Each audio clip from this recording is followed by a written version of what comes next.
नमस्कार। कल बजट आने वाला है और हमने आज बजट पर विशेष कार्यक्रम बनाया है।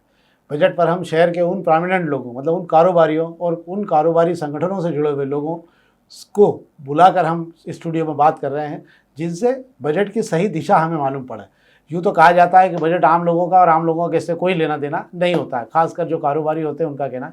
हमारे साथ आज स्टूडियो में नईम पालवाला जी मौजूद है और जो सियागंज होलसेल व्यापारी मर्चेंट एसोसिएशन के सचिव भी हैं। इसके अलावा इंडिया चैम्बर ऑफ कॉमर्स में भी हैं वे और कई संगठनों में काम कर रहे हैं वो। पर मूलतः वे जो है सियागंज की जो 110 साल पुरानी इंदौर की मंडी है सबसे बड़ी, उसके सचिव हैं। और इस मंडी से इस पूरी प्रदेश का जो है हाल जाना जा सकता है कि क्या स्थिति क्या नहीं है। तो आपका स्वागत है। हम केवल ये जानना चाहते हैं आपसे नईम भाई कि कल बजट आने वाला है, पिछला बजट आपने देखा है, इस बजट से आप क्या उम्मीद कर रहे हैं? कुछ व्यापारियों के लिए आपको अभी भी संभावना दिख रही है कि कुछ है कि नहीं है, इसमें क्या है? देखिए, व्यापारी तो हर साल की तरह इस साल भी उम्मीद से ही है। हाँ। जो भी हमारी फाइनेंस मिनिस्टर प्रदान कर दें हम ले लेंगे। नवनीत जी, इसमें सबसे बड़ी बात यह है कि हिंदुस्तान का सबसे बड़ा टैक्स पेयर व्यापारी ही है। बेरोजगारी की समस्या को ख़त्म करने में भी व्यापारियों का ही योगदान रहता है। लेकिन अभी फ़िलहाल स्थिति ये देखने को मिल रही है कि मार्केट में न तो पैसे का फ्लो है। हर साल उम्मीद लगा के बैठते हैं कि टैक्स का स्लैब कुछ कम होंगे। व्यापारियों के ऊपर डॉक्यूमेंटेशन की जो जिम्मेदारी आफ्टर जीएसटी आ गई है, आदमी का, व्यापारियों का चेहरा जब कंप्यूटर से ऊपर उठेगा तो वो व्यापार करेगा, ये मेरी धारणा है। तो टैक्स को ईजी करना बहुत ज़रूरी है। इनकम टैक्स में 10 लाख की उम्मीद लगाए बैठा है व्यापारी पिछले 2 साल से। उम्मीद है इस बार, आज प्रधानमंत्री जी का एक बढ़िया बयान भी है आज के, मध्यवर्गीय और गरीब लोगों का ख्याल रखा जाएगा। तो मध्यवर्गीय को बचाने की सबसे बड़ी चुनौती है भारत देश को। अगर हम व्यापार की स्थिति देखें तो जो व्यापार चल रहा था उसमें 60% तक की गिरावट आई है। उसमें मल्टीनेशनल कंपनियां तो अपनी जगह रोल अदा कर ही रही हैं, लेकिन आदमी ने, मध्यवर्गीय ने और गरीब लोगों ने कॉम्प्रोमाइज़ करना शुरू कर दिया है। हमें उनका ख्याल इसलिए रखना पड़ेगा कि 70% की आबादी उनकी है। देश की मेन आबादी जो है वो उसी में पाई जाती है। उन्हें अगर हमने नहीं बचाया, एनपीए की स्थिति बड़ी ख़राब है, बैंकों की लोन पे लोन लिए जा रही है मध्यवर्गीय, उसको, जिस आम बजट की हम बात कर रहे हैं आज नवनीत जी, वो आम बजट एक आम नागरिक के लिए परिवार के मुखिया द्वारा दिया जाता है कि आगे अगला साल मुखिया इस हिसाब से देश को चलाएगा। आम नागरिक को एबीसीडी नहीं मालूम है, उसको कुछ समझ ही नहीं पड़ रहा है कि क्या टैक्स में बढ़ोतरी हो रही है, उसके डेली के जीवन पे उसका क्या असर पड़ेगा। ये बड़ा विडंबना की बात है भारत देश के लिए। खैर, वो उस लाइन पे नहीं जाते हुए अपन व्यापार की बात करें तो व्यापार को अगर चलाना है तो मार्केट से लिक्विडिटी जो ख़त्म हुई है उसका फ्लो बढ़ना चाहिए, रेपो रेट पर ध्यान देना चाहिए, जीडीपी देखना चाहिए। इनकम टैक्स में 2 स्लैब चलाने की ज़रूरत कहाँ महसूस हो रही है सरकार को? ये समझ से परे है कि एक आम नागरिक अपना टैक्स खुद डिसाइड कर रहा है कि मैं इस गाड़ी में बैठूंगा या इस गाड़ी में बैठूंगा। तो बहुत कुछ उम्मीद है वित्त मंत्री जी से कि इस बार व्यापारियों के लिए दिया जाएगा।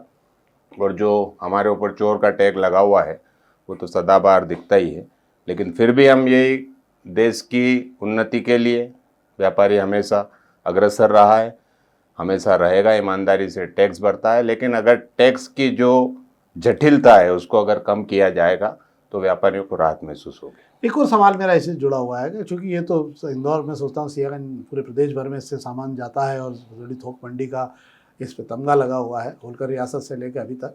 मैं ये जानना चाहता हूँ कि अगर आपको सारा टैक्स वगैरह में सुविधाएं मिलती है या टैक्स रिबेट मिलते हैं और कैश का फ्लो होता है, तो अपन सामान्य स्थिति में रेगुलर बात करें तो सियागंज में क्या नए रोजगार के अवसर पैदा हो सकते हैं इसकी बात में? कि बिल्कुल बिल्कुल निकल सकते हैं। क्या एक आकलन किया जाए कि अगर ये व्यवस्था होती तो कम से कम इतने नए लोगों को रोजगार? देखिए, मैं सियागंज कोई अपवाद नहीं है कि रोजगार के अवसर प्राप्त होंगे वहाँ से। मैं पूरे हिंदुस्तान की बात करता हूँ कि अगर व्यापार फलेगा फूलेगा, व्यापार सुचारू रूप से चलेगा तो नो डाउट उनको एम्प्लॉय की ज़रूरत पड़ती है। और अभी जैसे अगर आज से 10 साल 15 साल पीछे जाएं तो जिस दुकानों पे 5 एम्प्लॉय हुआ करते थे आज वहाँ 2 भी उपलब्ध नहीं है। तो ये अनएम्प्लॉयमेंट प्रॉब्लम जो क्रिएट हुई है देश में, जिससे कि क्राइम भी बढ़ा है, यानी पूरे देश की अर्थव्यवस्था पे इसका वार हुआ है। तो बहुत कुछ ज़रूरत है, क्योंकि अभी एमएसएमई में जैसे जिस तरीके से छोटे उद्योगों को प्रोत्साहित किया सरकार ने, स्वागत योग्य है, लेकिन उस पर वॉच रखने की ज़रूरत है, एक्सपोर्ट पर ध्यान देने की ज़रूरत है। छोटे उद्यमी अगर एक्सपोर्ट पे चले जाते हैं और यहाँ से हमारा उत्पादित किया हुआ कोई सा भी माल एक्सपोर्ट होता है तो उससे बहुत ज़्यादा रोजगार खुलेंगे। यंग जनरेशन नशे से हटके व्यापार की तरफ आएगी, ये मेरा मानना है। एक और बात रहती है कि अगर हम ये, जैसे आज अभी आपने कहा है कि एनपीए बहुत तेज़ी से बढ़ रहा है। कल मैंने एक आकलन भी छापा था हमारे अखबार दैनिक दोपहर में, और उसमें भी आपको ये आश्चर्य होगा कि जो ताज़ा आंकड़े हैं उसमें 72 लाख करोड़ रुपए के एनपीए हो गए हैं, जो 6 महीने के अंदर नहीं भरे जा रहे हैं। इसके अलावा जो कारपोरेट घरानों को जो पैसा आपने उद्योगों को चलाने के लिए दिया था, उसका ऐसी वो बनी है कि वो करीब करीब 16 लाख रुपए में से मात्र 2-2.5 लाख करोड़ ही वापस लौट पाए हैं 16 लाख करोड़ में से।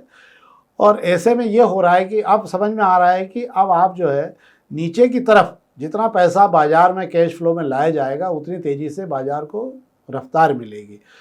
वहीं मैं सोचता हूं कि आप, और चूंकि इस पूरे मामले में पिछले साल के जो बजट आया था उसमें क्या आपको संभावना थी और क्या हुआ कि नहीं हुआ? देखिए, हमें इनकम टैक्स में उम्मीद थी, हमें टैक्स की दरें कम होने की उम्मीद थी, जो नहीं प्राप्त हुआ था। अब एक एग्जाम्पल अगर दें नवनीत जी हम, तो आज एक मध्य वर्गीय या गरीब तबका, सबको व्हीकल की ज़रूरत पड़ती है, वो सेकंड हैंड एक व्हीकल खरीदता है या एक स्कूटर खरीदता है, हर परिवार की ज़रूरत है आज। तो जब वो सेकंड हैंड पैसा जमा करके स्कूटर खरीदता है और जब उसके पार्ट्स वो नए खरीदने जाता है तो उस पर 28% और 18% की दर से जीएसटी लिया जाता है।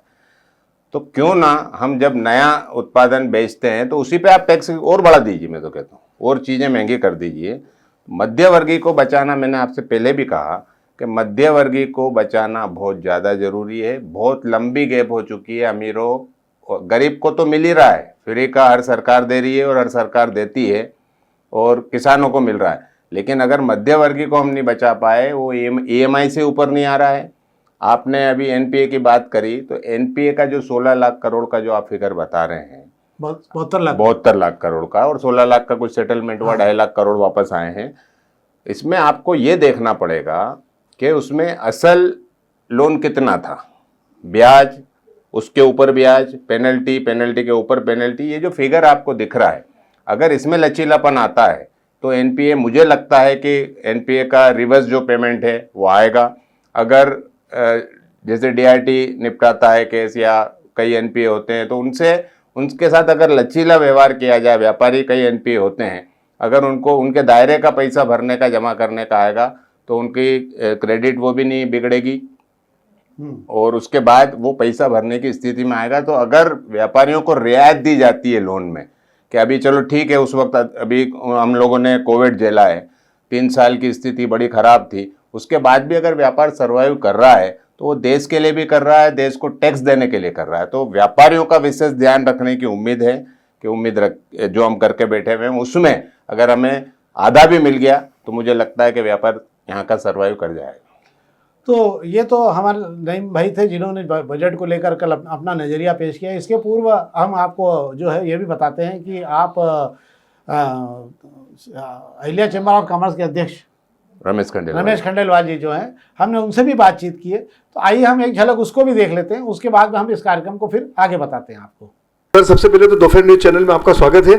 मैं जानना चाहूँगा कि ये जो बजट आ रहा है, इस बजट को आप किस दृष्टि से देखते हैं? राजेश जी, मेरा व्यक्तिगत विचार है कि सरकार को इस बजट में विशेषकर रोजगार, शिक्षा और स्वास्थ्य पर अधिक अपना ध्यान केंद्रित करना चाहिए।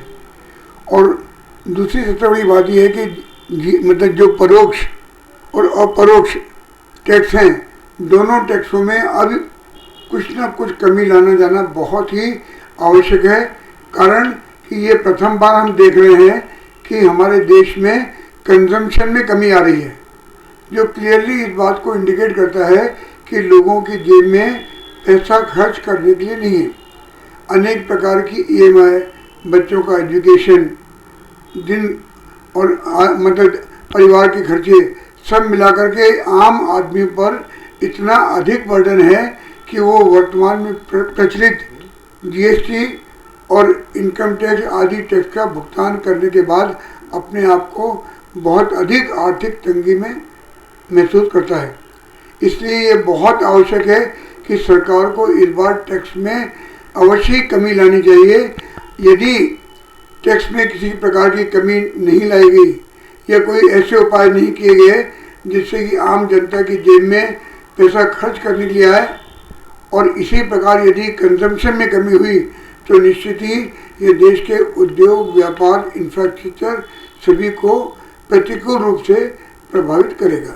दूसरी बात, आज कंस्ट्रक्शन के ऊपर 18% का GST है। इससे हमारे देश के अंदर इंफ्रास्ट्रक्चर को बहुत अधिक प्रभावित कर रखा है।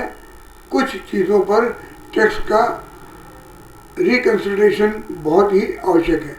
दूसरी बात, आज देश में कई इस प्रकार के कानून लागू हैं जो न तो मौजूद हैं और न अप्रचलित हैं।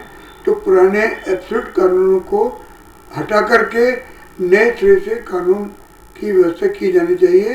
टैक्स कंप्लायंस कम से कम हो, ताकि व्यापार व्यवसाय में लोग व्यापार व्यवसाय का विकास करने में अधिक ध्यान दें, न कि टैक्स की औपचारिकता पूर्ण करने के लिए।